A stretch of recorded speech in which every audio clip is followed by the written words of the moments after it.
राजनीति, आंदोलन, किसान, करप्शन, गरीबी, इन सभी मुद्दों पर आवाज उठाएगा अब तक न्यूज मीडिया। सत्ता के आगे जब भी सवाल कमजोर पड़ने लग जाए तो सवाल उठाने पड़ते हैं। बोल के लफ्ज आजाद है तेरे, बोल के सच जिंदा है।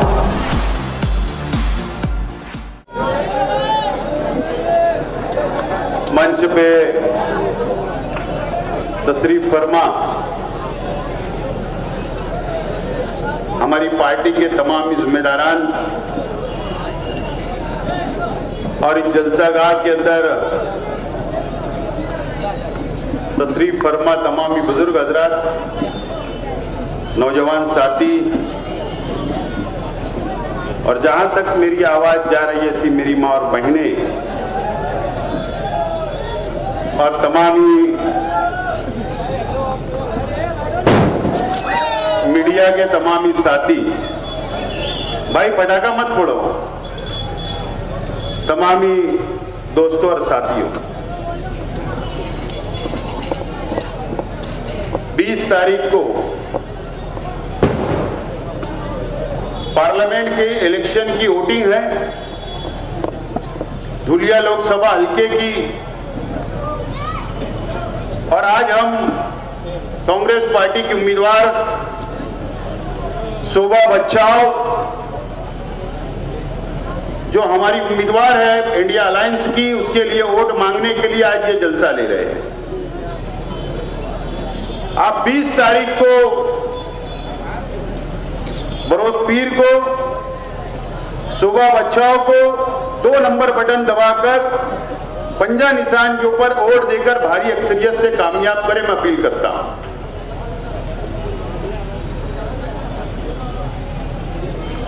बहुत दिनों के बाद मुशारत चौक के अंदर हम लोग जलसा ले रहे हैं।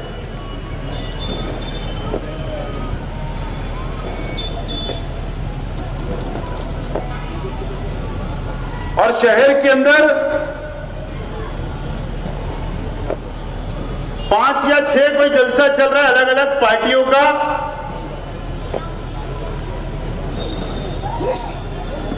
लेकिन खास बात यह है कि सब शोभा बच्चाओं की हिमायत में जलसा ले रहे हैं। और कल का दिन, कल उत्तर प्रदेश के वजीर आला योगी आदित्यनाथ भी मालेगांव शहर के अंदर जलसा लेंगे, और वो भारतीय जनता पार्टी के उम्मीदवार के लिए नहीं। कल प्रचार खत्म हो जाएगा।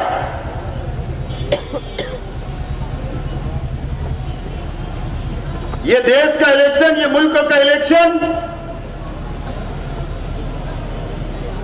ये कोई कारपोरेशन की जैसा वर्कर लगाने का इलेक्शन नहीं है। ये असेंबली का इलेक्शन नहीं है कि गली गलियों के अंदर अदारे कलबे नौजवान ग्रुप बनाकर इलेक्शन लड़ते हैं। ये वो इलेक्शन नहीं है। ये इलेक्शन इस मुल्क की मुस्तकबिल का, संविधान को बचाने का। एक तरफ इंडिया अलायंस है जो कांग्रेस पार्टी के नेतृत्व में, क्यादत में इलेक्शन लड़ रहे हैं अलग अलग पार्टियां मिलकर, और दूसरी तरफ भारतीय जनता पार्टी एनडीए के नाम से इलेक्शन लड़ रही है।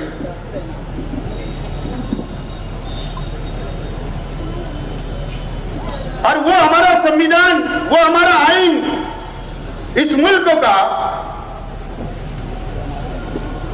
जब ये मुल्क आजाद हुआ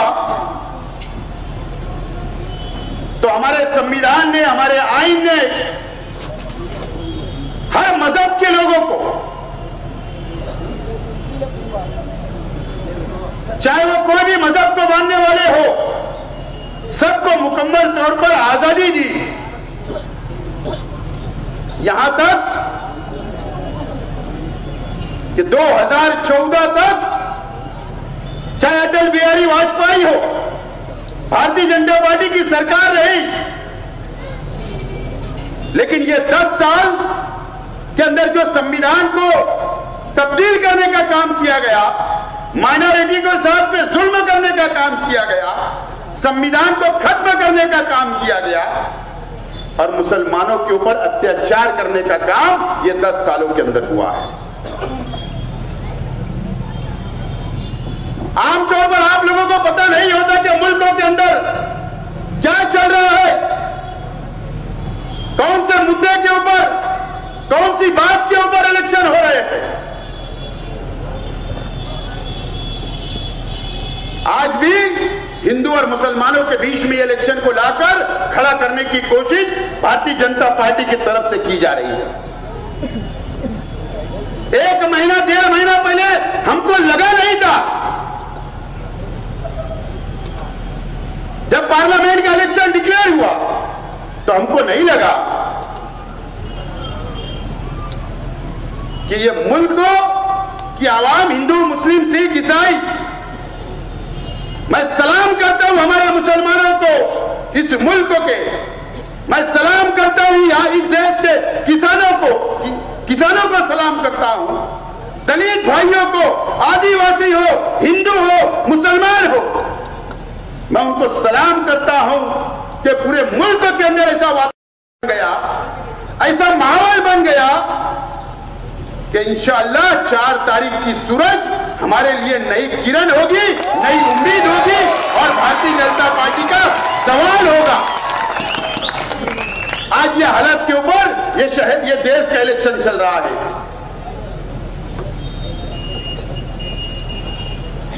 ये महाराष्ट्र के अंदर बहुत मशहूर है। राज ठाकरे हमेशा स्क्रीन लगाकर बोला करता है कि लगाओ वाली वीडियो, लाओ रही वीडियो। आज हमने भी स्क्रीन लगाया है।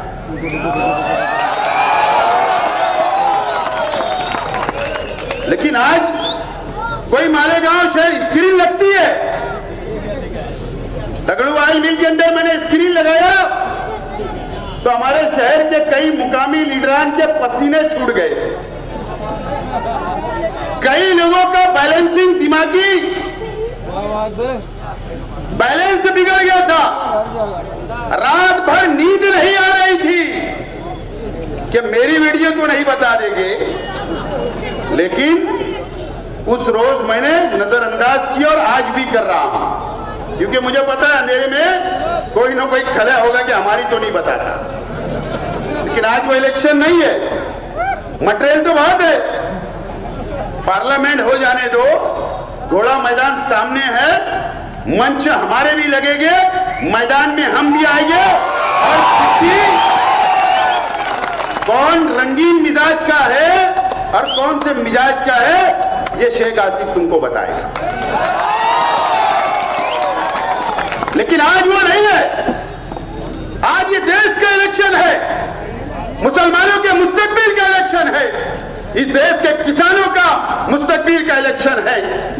और ये हिंदू मुसलमानों के नाम पर भारतीय जनता पार्टी जो नंगा नाच कर रही है इलेक्शन के प्रचार के अंदर, वो वीडियो में बताना चाहता हूं।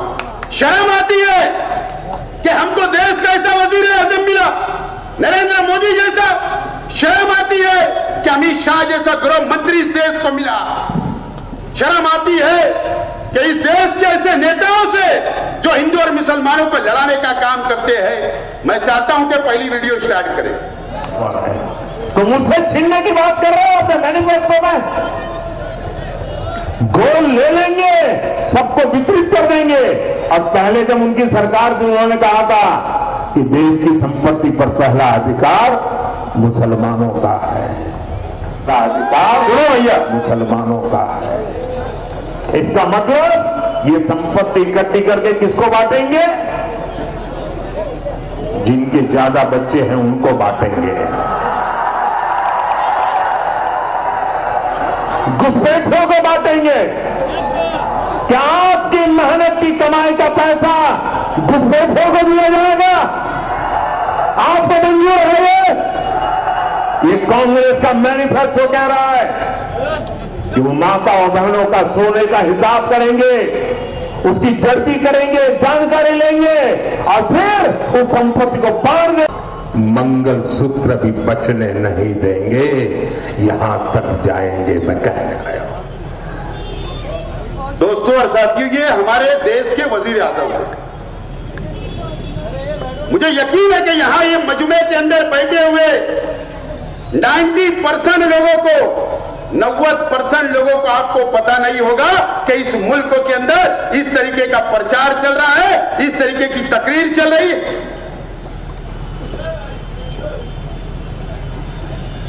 वजीर आजम को ऐसी बातें बोलना चाहिए क्या? हिंदू और मुसलमानों की बात कि कांग्रेस पार्टी ने ऐसा मैनिफेस्टो लाया कि अगर कांग्रेस की सरकार, इंडिया आघाड़ी की सरकार आ जाएगी तो बोले हर घर का बोले सर्वे कराया जाएगा, सोने का सर्वे होगा कि कौन सी बहन के पास, कौन सी मां के पास कितना सोना है, और वो छीनकर बोले मुसलमानों को बांट दिया जाएगा। और यहां तक कहा गया कि मंगलसूत्र भी हमारी हिंदू बहनों का छीनकर मुसलमानों को बांट दिया जाएगा। इस तरीके की तकरीर यह पार्लियामेंट के चुनाव के अंदर नरेंद्र मोदी जी ने कही। नरेंद्र मोदी जी और भारतीय जनता पार्टी और आरएसएस को, ये एनडीए सरकार को मैं बोलना चाहता हूं, अरे हम वो मुसलमान है, वो हमारा अपना मजहब है, वो हमारी शरीयत है कि मुसलमान जकात देता है, करोड़ों नहीं अरबों रुपया जकात।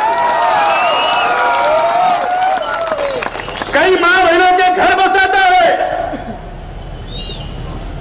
कई के गले के अंदर मंगलसूत्र सजाता है।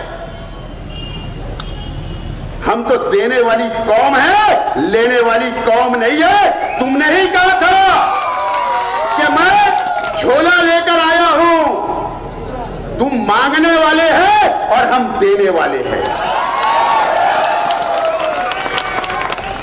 आपने अपनी पत्नी को तो नहीं संभाला, एक मंगलसूत्र नहीं संभाला, तुम क्या बात करोगे कि मुसलमान को क्या मंगलसूत्र की जरूरत है? यह राजकारण इस देश के अंदर चल रहा है और हम आज भी बेदार नहीं है। आज भी हम बेदार नहीं है कि ये इलेक्शन क्या है। इस मुल्क के अंदर इस तरीके का इलेक्शन, इस तरीके का प्रचार चल रहा है। बहुत सोच समझ के फैसले करना है। अगर हमसे जरा सी भी गलती हो गई तो याद रखना, संविधान जब खत्म हो जाएगा तो हो सकता है कि ये भाजपा की आरएसएस हमारा वोट का अधिकार छीन ले। आप ऐसा समझ के जाइए पोलिंग बूथ के ऊपर कि हमारी ये आखिरी वोट है और आखिरी वोट इतनी ताकत से हम डालेंगे इस देश के अंदर कि नरेंद्र मोदी जी आप 4 तारीख के बाद वजीर आजम नहीं रहेंगे और झोला लेकर आप फिर वो गुफा के अंदर जहां आपने केदारनाथ जाने का बोला था, आपको 5 जून को केदारनाथ जाना पड़ेगा। दूसरी वीडियो लगा। हमारे देश की संसद में अभी नागरिकता कानून से जुड़ा एक महत्वपूर्ण बदलाव, लेकिन ये कांग्रेस वाले और उसके साथी क्या कर रहे हैं? हो हल्ला मचा रहे हैं, तूफान खड़ा कर रहे हैं और उनकी बात चलती नहीं है तो आगजनी फैला रहे हैं। भाइयों बहनों, जो आग लगा रहे हैं, टीवी पे उनके जो दृश्य आ रहे हैं, ये आग लगाने वाले कौन हैं वो उनके कपड़ों से ही पता चल जाता है। इन दृश्यों को देख करके पक्का हो रहा है कि मोदी ने, देश की पार्लियामेंट ने, भारत की सरकार ने नागरिकता का कानून बना करके देश को भी बचा लिया है। दोस्तों, जो पार्लियामेंट के अंदर जो हम जगह जगह के ऊपर तकरीरें करते हैं, अखबार के अंदर आता है कि एनआरसी लग गया, काला कानून हमारे खिलाफ, CAA लग गया। ये नरेंद्र मोदी जी वो तकरीर के अंदर बोल रहे हैं। शर्म आती हमको कि एक देश का, हमारे देश का पंतप्रधान कोई एक पार्टी, एक धर्म का नहीं होता जब वो कुर्सी के ऊपर बैठता है, लेकिन जब एनआरसी का कानून लगा, CAA का कानून लगा, तो हिंदू, मुस्लिम, सिख, ईसाई और दलित भाई सब रास्ते के ऊपर जुलूस निकाले, एहतजाज किया। तो वो कह रहे हैं कि उनके होलिये के ऊपर पहचान लो, समझ में आता है कि कौन आग लगा रहा है, कौन फसाद कर रहा है। इस तरीके की बात कर रहे हैं। किसके तरफ इशारा है? एनआरसी किसके लिए लगी? CAA किसके लिए लगा? ट्रिपल तलाक का कानून किसके लिए लाया गया? एहतजाज किसने किया? साफ तौर पर बोलने का मकसद है कि मुसलमानों के होलिये देख लो, जो दाढ़ी और टोपी और कुर्ते और पैजामे में रहते हैं वो मुसलमान है, जिन्होंने आग लगाई, जो फसाद कर रहे हैं, जो रास्ते पे आ रहे हैं। शर्म आती है। जिनके ज्यादा बच्चे हैं, मोदी जी आपका तो एक भी नहीं है। आपने एक औरत नहीं संभाल पाई, तो आपको बच्चों से कभी प्यार हो ही नहीं सकता, क्योंकि आपने बच्चे ही पैदा नहीं। तो ये इलेक्शन चल रहा है इस मुल्क के अंदर, इस तरीके का इलेक्शन चल रहा है। 20 तारीख आपके सामने है। मैं आपसे अपील नहीं करूंगा, ये देख लो, अगर आप इनकी तकरीर को पसंद करते हैं तो वोट देने मत जाओ, और अगर ये तकरीर आप नहीं पसंद करते हैं तो वोट देने आपकी जिम्मेदारी है, ये मेरी भी है और आपकी भी है और हर हिंदू, मुस्लिम, सिख, ईसाई की है, क्योंकि ये देश जो संविधान है ये हमारा हिंदू और मुसलमानों का मिलकर बना हुआ है और सेकुलर संविधान है। तीसरी लगा शिवसेनेला मतदान करा।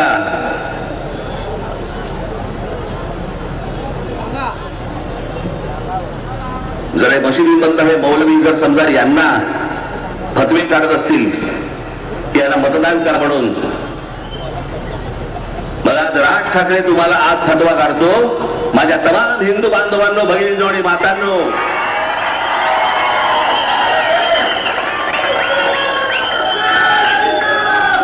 मुरलीधर मोहोळ असतील, भारतीय जनता पक्षाचे काही अजून इतर कुठचे शिंदेचे, अजित पवारांचे जे उमेदवार असतील त्याला भरघोस मताने मतदान करा। ही जी अनेक लोकांची जी चळवळ चालू आहे ना, चळवळ काँग्रेसला मतदान करण्याच्या दृष्टिकोनात, ही कशासाठी? कारण गेल्या 10 वर्षामध्ये तोंड वरती नाही काढता आलं यांना। मला मी एक गोष्ट सांगतो, नरेंद्र मोदी, भारतीय जनता पक्षाचं केंद्रातलं सरकार, माझ्या काही गोष्टींबद्दलचे मतभेद आहेत ते राहणार, पण ज्या काही चांगल्या गोष्टी आहेत त्याचं अभिनंदन देखील करणार। जे अनेक चांगले मुसलमान आहेत, जे आपापल्या कष्टाने कामं करतायत, नोकऱ्या करतायत, व्यवसाय करतायत, त्यांचा विषय येत नाही, पण काही जे वाह्यात आहेत, ज्याला इथे सगळा धुमाकूळ घालायचा, धार्मिक धुमाकूळ, ज्यांना गेले 10 वर्षामध्ये डोकं वरती नाही काढता आलंय, ते या सगळ्या काँग्रेसच्या माध्यमातून डोकं वर काढण्याचा प्रयत्न करतायत आणि म्हणून हे सगळे फतवे निघतायत। उद्या जर परत यांच्या हातामध्ये जर काही गोष्टी गेल्या चुकून, पुन्हा रस्त्यावरती फिरणं परत कठीण करून ठेवतील। मला अजूनही आठवतोय तो सगळा 80-90चा सगळा काळ. काय काय चालू होता, यांचे उन्माद सुरू होते, उन्माद. ये राज ठाकरे 4 दिन पहले पूना के अंदर भारतीय जनता पार्टी के उम्मीदवार के लिए वोट मांगने के लिए जलसा हुआ था. कई लोगों को मराठी समझी होगी, कई लोगों को मराठी नहीं समझी. डॉक्टर शोभा बच्चाव आए हैं, उनका स्वागत करो और उसके बाद जलसा चलता रहेगा. मैडम आप परिचय कर लो.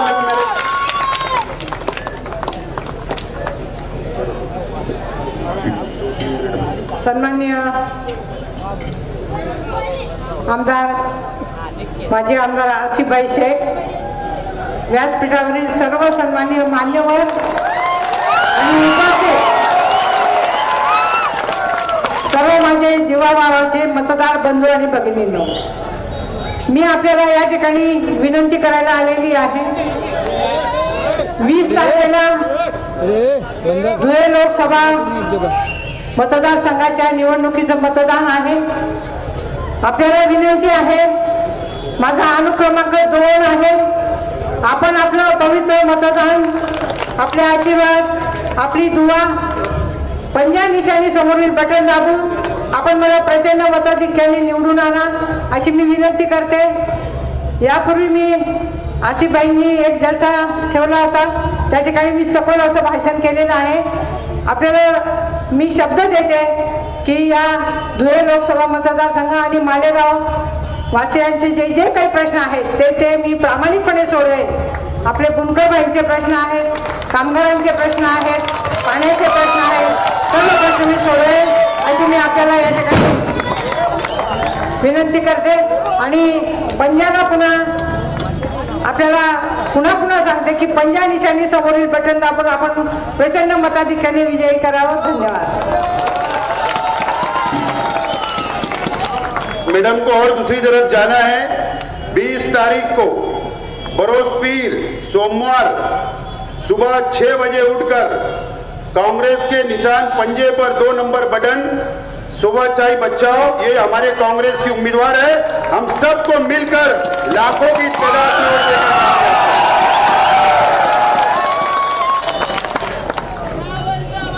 दोस्तों और साथियों, ये अभी जो आपने वीडियो देखी,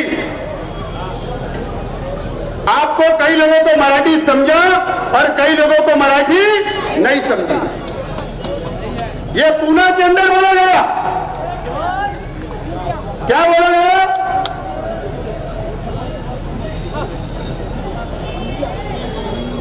कि ये पार्लियामेंट के इलेक्शन के अंदर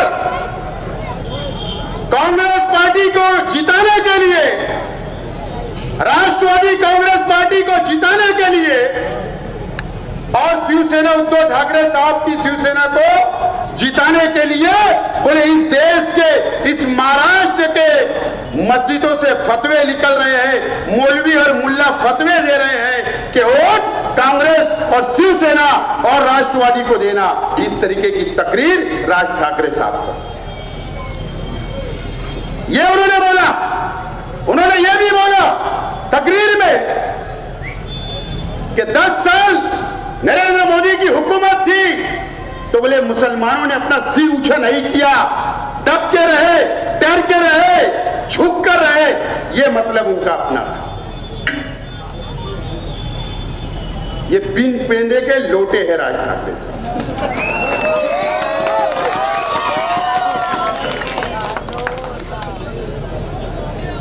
पिछले इलेक्शन के अंदर ये नरेंद्र मोदी को गालियां दे रहे थे और ये बोल रहे थे कि महाराष्ट्र के अंदर नरेंद्र मोदी, अमित शाह को मैं कदम रखने नहीं दूंगा. और आज उनके तलवे चाटने का काम कर रहे हैं. मुझे बता, मेरा सवाल है, फतवा जब निकलता है, अगर मुफ्ती इकराम हमारे देश के, हमारे दुनिया के कोई भी मुफ्ती, कोई भी आलिम अगर फतवा देता है, एक फतवा बता दो कि कभी वोट देने का फतवा निकला क्या? एक फतवा बता देना. इस देश के अंदर एक मुफ्ती ने अगर कोई फतवा निकाला है तो शेख आसिफ राजकारण छोड़ देगा. राजकारण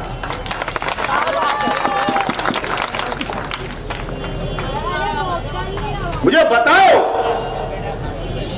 कि हमारे मुफ्ती, इस मुल्क के मुफ्ती, उलमा, ये कैंडिडेट कौन मुसलमान थी क्या? सुबह बच्चाओ, उनका धर्म हिंदू है, मराठा है। महाराष्ट्र के अंदर 48 सीटें महाविकास आघाड़ी की लड़ रही है, 48 लोग हिंदू हैं। एक मुफ्ती का फतवा हिंदू भाई के वोट देने के लिए क्यों निकलेगा? लेकिन हमारे मसाजिद को बदनाम करना, हमारे उलमाओं को बदनाम करना, हमारे मुसलमानों को बदनाम करना और हमारे नाम पर सियासी दुकान चमकाना और वोट मांगना, हमारे हिंदू भाइयों से आज अल्लाह का करम है कि हिंदू भाई भी समझदार हो गया। अब इनके छचन में आने वाला नहीं है। मैं सलाम करता हूं किसान भाइयों को, मैं सलाम करता हूं हिंदू भाइयों को कि जो लहर चली इस महाराष्ट्र के अंदर, इनकी जमीन खसक चुकी है। ये राजकारण चल रहा है, इस तरीके की वोट इस मुल्क के अंदर और इस महाराष्ट्र के अंदर मांगी जा रही है। दोस्तों, ये मैं आज आपको बताने के लिए स्क्रीन लाया हूं। चौथी,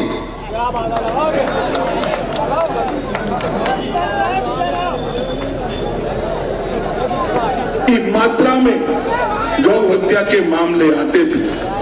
मैं आपको विश्वास दिलाकर जाता हूं, मोदी जी को तीसरी बार प्रधानमंत्री बना दो, गौ हत्या करने वालों को उल्टा लटका कर सीधा करने का काम। ये सीता माता की भूमि है, यहाँ गौ हत्या नहीं चल सकती। ना गाय की तस्करी होने देंगे, ना गाय की हत्या होने देंगे। ये नरेंद्र मोदी का वादा। ये हमारे देश के गृह मंत्री है अमित शाह जी। इनकी जिम्मेदारी क्या है कि इस देश का लॉ एंड ऑर्डर, इस देश के अंदर अमन रहे, भाईचारा रहे, ये उनकी जिम्मेदारी है। इन्होंने बिहार के अंदर तकरीर की अभी इलेक्शन में, क्या बोल रहे हैं?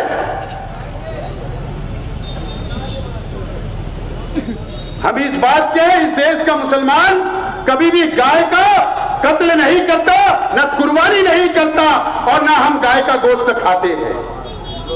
हमारे उलमाओं को तो फतवा है कि मत खाइए। हमारे उलमाओं ने तो कहा कि गाय का इकराम करना चाहिए, उसका गोश्त नहीं खाना चाहिए। लेकिन वो क्या बोल रहा है सब कि तीसरी टाइम नरेंद्र मोदी को वजीर आजम बना दो,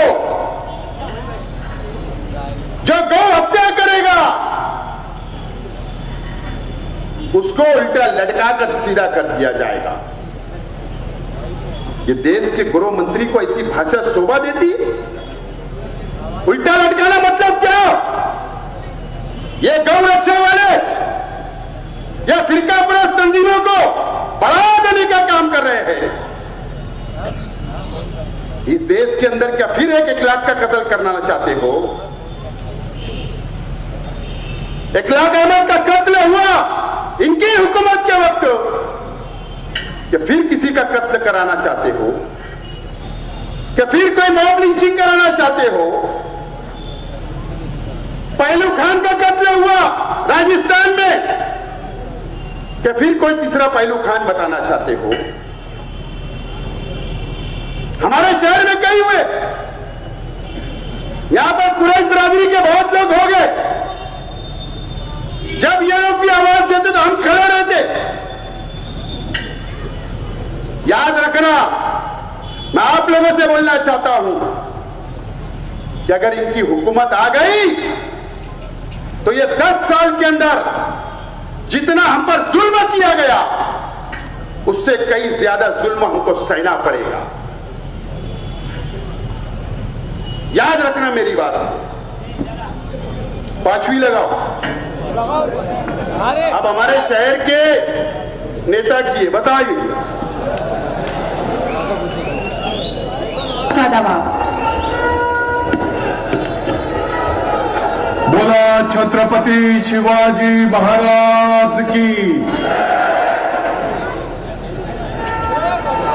दिल्लीपर्यंत बोला छत्रपती शिवाजी महाराज की. जय शिवाजी. भारत माता की जय श्रीराम. ही आपल्या देशाचं भवितव्य घडवणारी निवडणूक आहे. आपण जर बघितलं असेल आतापर्यंत ज्या ज्या ठिकाणी मतदान संपन्न झालं त्या त्या ठिकाणी विशिष्ट लोक मोठ्या संख्येने मतदानाला बाहेर पडतायत आणि या गोष्टीची खबरदारी तुम्हाला सगळ्यांना घ्यावी लागणार आहे.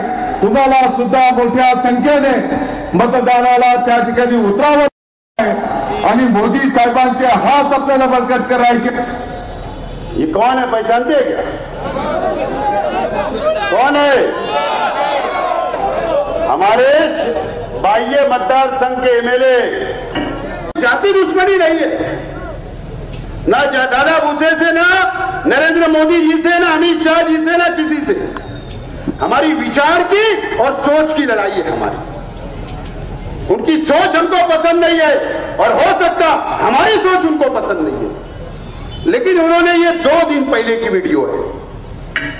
2 दिन पहले पिप्पलगांव जब नासिक जाओ तो पिप्पलगांव टोल लगता, जो पिप्पलगांव बसवंत है वहां पर परसों के दिन जलसा हुआ. नरेंद्र मोदी जी भी थे और यूटी के अंदर यूटी आघाड़ी के सब लीडर. क्या बोले दादा भूसे साहब ने? ठीक है, वो नारे वगैरह लगाए, वो उनका अपना मसला है, उस पर मुझे कुछ नहीं बोलना. क्या बोला उन्होंने? एक विशिष्ट यानी एक समाज ठहराविक मतदान के लिए यानी वोट के लिए लाखों की संख्या के अंदर बोले बाहर निकल रहे वोट देने के लिए. और उन्होंने ये अपील की हिंदू भाइयों से, हिंदू मुस्लिम करके, कि आप भी लाखों की संख्या के अंदर वोट देने. कौन बोल रहे हैं? दादा भूसे साहब.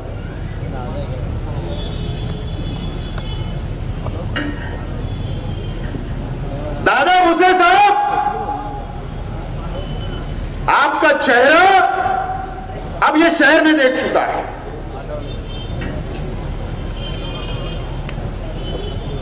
आप गयाना और रमजानपुरे में जाते बहुत हमदर्दी बताते हैं. आप मालदे में जाते तो बहुत हमदर्दी बताते हैं. और हमारे शहर का तो निराला सब हिसाब किताब है.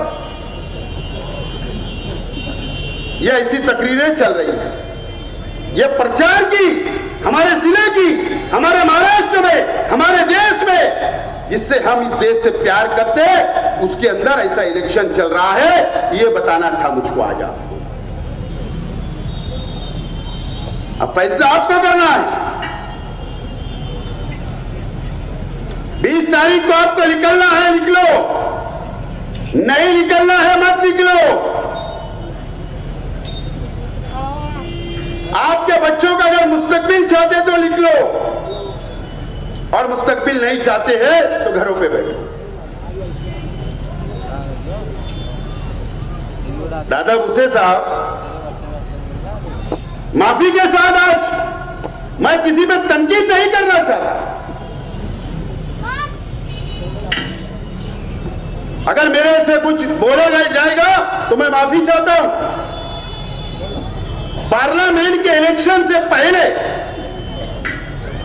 महाराष्ट्र की हुकूमत ने, मैं यहां के बुनकर भाइयों से बोलना चाह रहा हूं, यहां की बुनकर तंजीमों से बोलना चाह रहा हूं कि सरकार ने एक कमेटी बनाई टेक्सटाइल पॉलिसी बनाने के लिए. टेक्सटाइल पॉलिसी बनाने के लिए वो कमेटी क्यों बनी थी पता है आपको?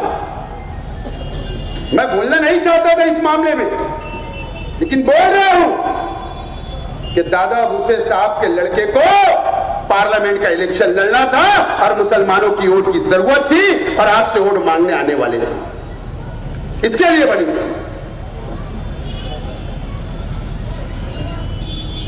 लोटस हाउस के अंदर शहर के एमएलए के साथ कई तंजीमें आओ भगत कर रही थी, आओ भगत कर रही थी। बंबई में मीटिंग, हाफिज में मीटिंग, दादा भूसे साहब के संपर्क कार्यालय के अंदर हमारे बुनकर भाई तंजीमें जाकर बैठते थे। दादा भाऊ, दादा भाऊ, दादा भाऊ है तो बोले आप पूरे टेक्सटाइल के अंदर नए लूम के लिए फंड, बिजली के अंदर सब्सिडी मिलेगी, यार्न में सब्सिडी मिलेगी, पावर का रेट कम हो जाएगा। जैसा मसीहा बनकर हमारे लोग पेश कर रहे हैं। लो ये चुंबा ले लो जाकर।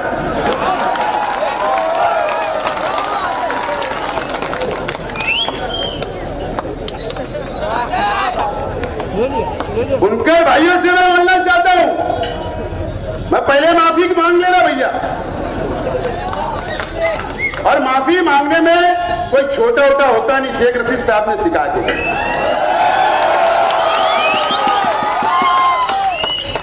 मुझे बताओ, मेरा सवाल है,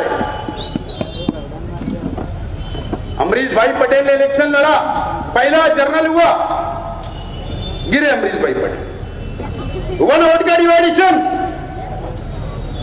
हुआ या नहीं? दूसरे दिन फिर अमरीश भाई खड़े, फिर गिर गए, फिर डिवाइडेशन हुआ थोड़ा बहुत, कोनाल पाटिल लड़े, फिर वंचित से नबी अहमद साहब ने इलेक्शन लड़ लिया।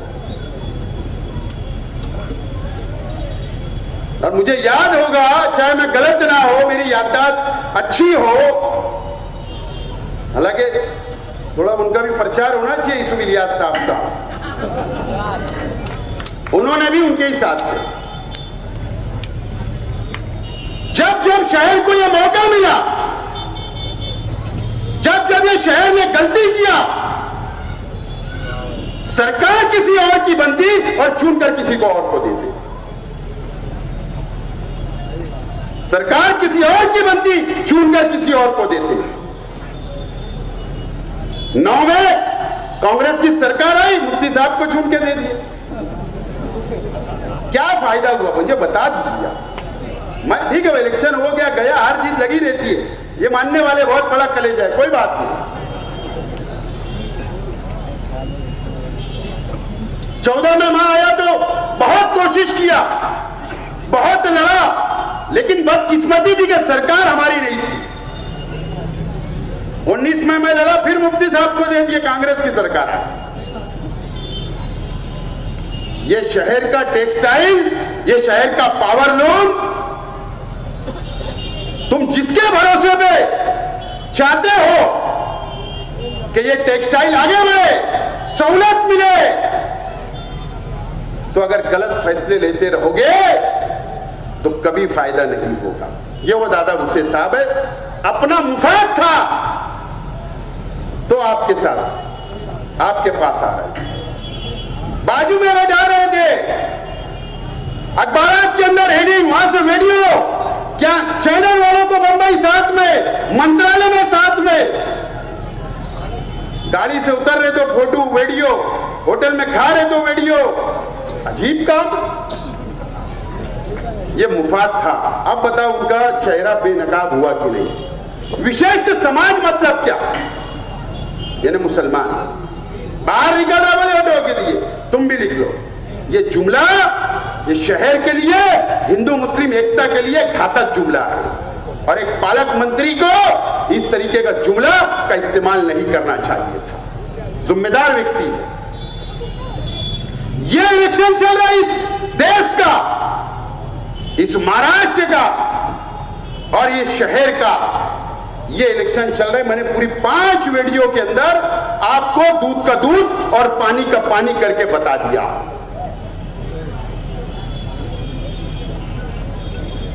और इसके लिए जिगर लगता है इसी वीडियो बताने के लिए, मर्दानगी लगती। ऐसी वीडियो कांग्रेस के बड़े लीडरान भी नहीं बताते, न बड़ी बड़ी पार्टियों के नहीं बताते। मुझे मालूम है इसका परिणाम मुझे भुगतना है, लेकिन अगर ये सरकार, बीजेपी के लोग अगर जेल के अंदर भी डाल देंगे, लेकिन अगर मेरी कौम ये बेदार हो जाएगी तो मैं समझूंगा वसूल हो गया, चाहे मुझे 1 महीना 2 महीना जेल में।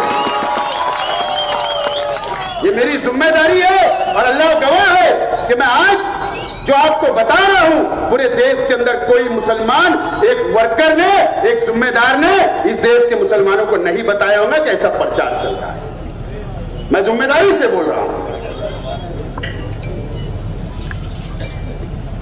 आपको फैसला करना है 20 तारीख।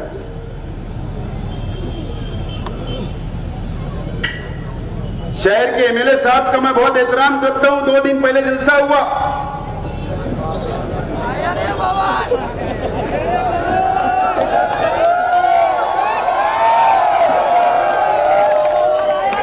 मलारिया तक किला फतेह कर लेंगे फतेह मैदान से। मुझे लगा कि फतेह मैदान के अंदर ऐसी तोप धड़केगी कि बीजेपी चारों खाने चीत हो जाएगी। जब मैंने उनकी तकरीर सुना, पहले तो मेरा उनसे सवाल है,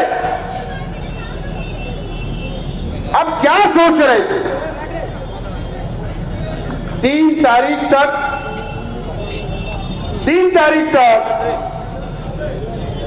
फॉर्म नॉमिनेशन करने की आखिरी तारीख थी, आखिरी बात समझ। 3 तारीख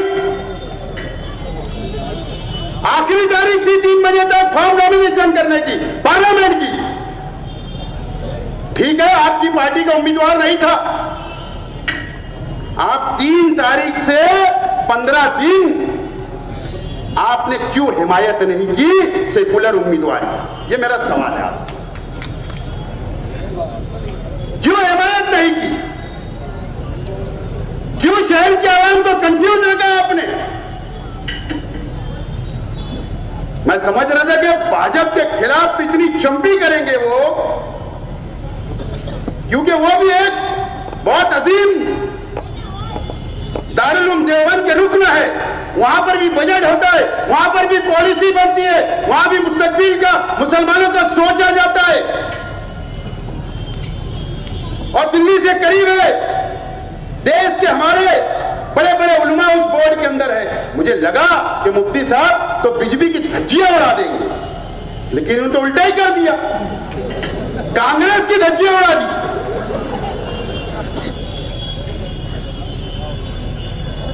लेकिन मैं भी एक बात बोलना चाहता हूं आज कि कांग्रेस पार्टी को भी ये 10 साल के अंदर ये बात तो समझ गई और नरेंद्र मोदी को भी ये बात समझ गई। कांग्रेस को अब समझ रहा है कि मुसलमान जब इत्तेहाद के साथ किसी के पीछे खड़े रहता है तो तानाशाह को भी झुकना पड़ता है, यह मुसलमानों ने बता दिया।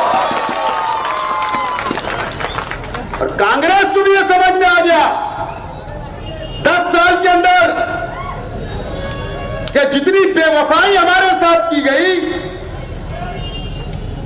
तो आज अब तुम्हारे साथ खड़े हैं तो आज तुम ताकत में दिख रहे हैं। दोनों को हमारा एहसास हो गया। मैं सलाम करता हूं मुल्क के मुसलमानों को, सलाम करता हूं। लेकिन मुफ्ती साहब ने तो जो चंपी की कांग्रेस ठीक है, उनकी गलतियां हुई होगी, लेकिन आज वक्त नहीं था। आप सीधा बोलते कि शोभा बचाओ और पंजा निशान को वोट को, जैसा मैं मर्द के मर्दानगी वाली बात कर रहा हूं, वोट मांग रहा हूं ना। मुझे मालूम है असेंबली में कल क्या होगा, होने दो। लेकिन आज मेरी कौम का सवाल है, आज मेरे देश के मुस्तकबिल का सवाल है, आज ये संविधान का सवाल है, उसके लिए कुर्बानी का जज्बा होना चाहिए। आपने अभी तक पंजे की वोट नहीं मांगी, अरे बेदार कर दो। इलेक्शन हम लड़ते रहेंगे, और मुझे तो बहुत बोलना है। ये जो 15 दिन का वक्त गया, आगरा रोड का एक उनकी पार्टी का आदमी मेरी मालूमात के हिसाब से उनके पास गया, बोले हजरत, बोले मैं पार्लियामेंट की उम्मीदवारी करने वाला हूं, आप मुझे टिकट दिलाओ, मैं आपको पार्टी फंड दूंगा।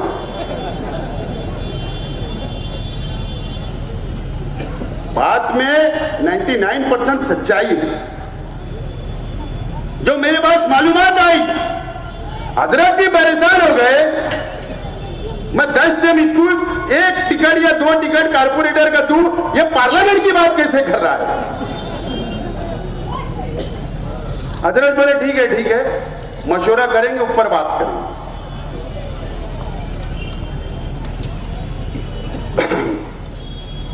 फिर दूसरे ने भी तैयारी शुरू कर दी, इधर पीछे वालों ने लाली पाउडर लगा के आजकल जलसे में पहुंच जा रहे हैं।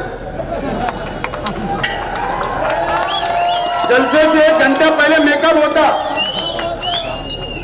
कौन सा कपड़ा अच्छा लगेगा, कौन सी डिजाइन का लगेगा, फिर जलसे के बीच में से चलते आएंगे तो सब हटाएंगे। अब जलसे में ही 500 लोग, तो कौन हटाने की जरूरत पड़ती? बहुत झगड़े चल रहे थे इनके, हजरत के और उनके बहुत।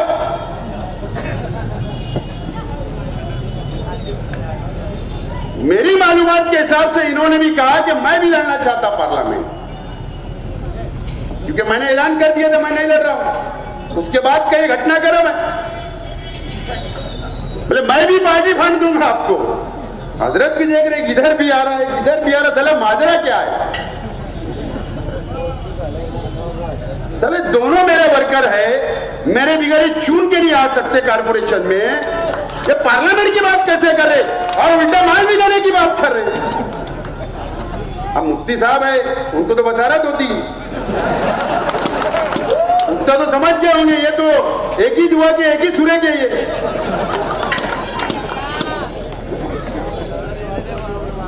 तो ये खुद रेस में लग गए मेरी माल। बोले माल तो कहीं से तो आ रहा है, ये इनका तो खर्चा नहीं करेंगे, इतना बड़ा इलेक्शन है, इनका खर्चा नहीं करेंगे। तो ये खुद रेस में लग गए। अब इन्होंने भी 100 किलो का थैले भर के माल मांग लिया। सामने वाले बोले नहीं, इतना माल नहीं दे सकते हम, उसका आधा थैला करो 50 किलो वाला, तो मामला जमेगा। बोले अब ये देखिए कि अगर मैंने नहीं बोल दिया तो ये दोनों में से कोई उनके हत्थे चढ़ गया अगर, तो मेरी मुसीबत हो जाएगी। इन्होंने भी ऊपर फोन करके बोले नहीं, सेकुलर उम्मीदवार अगर हार जाएगा तो हम पे टाइम लग जाएगा। इन्होंने क्या करे, खुद का तो नुकसान हो रहा, उनको मालूम है चल जाएगा, वो कभी भी वो नुकसान का सौदा नहीं करते। इन्होंने इनके दोनों की खाने के अंदर मट्टी डाली। उसके बाद तो वो मीटिंग में मुफ्ती साहब की धुलाई, वो तकरीरों में धुलाई, वो प्रेस में धुलाई कि पूछो। असल में मसला ये है। बहरहाल मुफ्ती साहब को मुबारकबाद कि अच्छा फैसला किए, तुमने टिकट नहीं लिए, मैंने भी समझदारी से रिवर्स आया हूं, आप भी रिवर्स आए, अच्छा फैसला करें, मैं मुबारकबाद देता हूं, चाहे आपके दिल में कुछ भी हो। लेकिन मट्टी तुमने जरूर डाली, तुम भी राजकर्मी हो गए मुफ्ती साहब, सियासी हो गए, तुम्हारी भी मोटी चमड़ी हो गई। ये बात तो बिल्कुल साफ हो गई, मोटी चमड़ी इनकी हो गई। कितने भी हमला करो, अबे बोलते मोरी इतनी मोटी चमड़ी हो गई है, मुझे कोई असर नहीं होता, ऐसा ही ना मौलाना। असल बात ये है, लेकिन सवाल तो ये है कि 15 दिन क्यों लगे, क्यों कांग्रेस के खिलाफ बोला गया, क्यों शहर की आवाम को कंफ्यूज किया गया। क्यों पंजे के ऊपर उतनी मांगी जा रही है? मांगो, 6 महीने बाद थोड़ा मैदान सामने रहेगा, लड़ लेंगे। ये मुस्तकबिल का, कौम के मुस्तकबिल का है।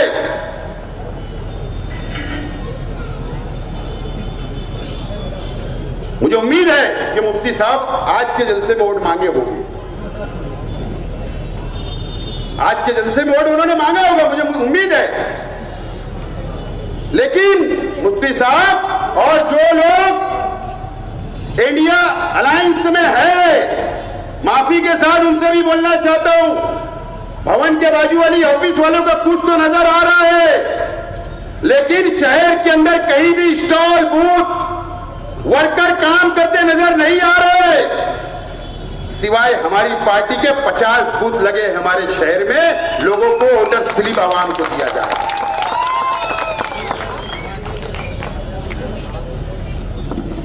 बचे कल शनिचर इतवार 2 दिन है, सब इख्तिलाफ भूल जाओ, निकल पड़ो और बता दो भारतीय जनता पार्टी को कि अब तुम 4 तारीख को सत्ता में नहीं रहेगी। बता दो। दोस्तों और साथियों, एक अजीब बात आज मुझे मालूम पड़ी। जो लोग सिंबल नहीं लगा रहे, जो लोग वोट का पंजे को नहीं मांग रहे, लेकिन हिमायत कर रहे, अरे अफसोस कि मेरे को एक शख्स ने आके बताया,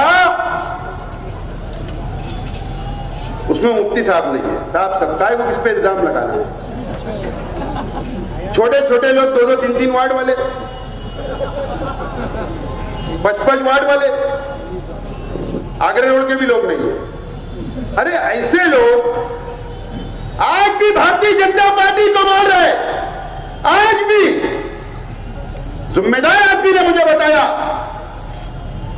वो जरूर हिंदू भाई है, बीजेपी वाला है, हमारे तालुका थे, राजकोट में गया था, वो वहां मिलकर बोल रहा है कि यार कैसे लोग हैं, बोले वोट परसेंटेज के लिए हमारी मीटिंग करा दो, हमारी डीलिंग करा दो, हम वोट परसेंटेज कम कर देंगे।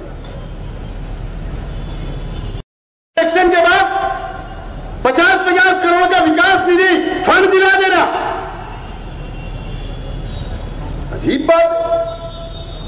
यह कौम किस चौराहे के ऊपर खड़ी है, किस मुसीबत में खड़ी है, अभी भी अपना जाति मुफाद।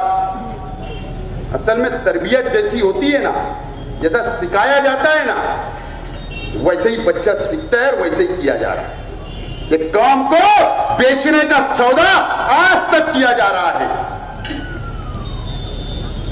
और कई वार्ड के अंदर जहां हमारे कारपोरेटर नहीं है, हम वहां भी बूथ लगा रहे, तो वो क्या बोल रहे, जो माल आएगा छड़ लेंगे, कर रहे ना, बोले वो राष्ट्रवादी के लोग करेंगे। अबे हम तो करेंगे।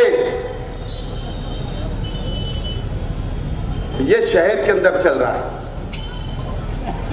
इसलिए आज ये केस बनेगा, चलेगा, कल जेल जाऊंगा, चलेगा, लेकिन आज मुझे साफ साफ बात ये शहर की आवाम से करनी है।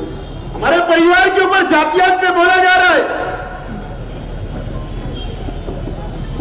लेकिन मुझे कई वर्करों ने बोले साहब जवाब हुआ मत। कैसे लोगों का जवाब देना यार, हमने कैसे लोगों ने हमसे सवाल करना। ये रहमानी मस्जिद के इमाम साहब सवाल करेंगे तो मैं जवाब भी दे दूंगा, मस्जिद में बैठ के हमारे परिवार पे इल्जाम लगाने वालों को। ऐसे लोग, उनका किरदार शहर को मालूम है, लेकिन आज वो ये मंच नहीं है मैं किस पे तनकीद करूं, बहरहाल आइंदा करूंगा। तो दोस्तों, 20 तारीख को डॉक्टर शोभा बच्चन का पंजा निशान के ऊपर 2 नंबर बटन दबाकर तारीख लिख दो और घरों से निकलकर वोट दो और सामने वाले की जमानत जब्त तो कर दो।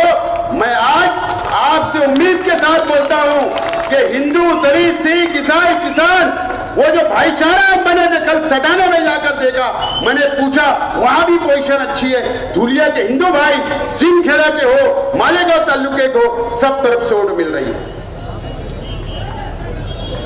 अब देखो कल एक बाबा आ रहे शहर में, वो कल क्या जहर उगलते, उनका काम ही जहर उगलना है।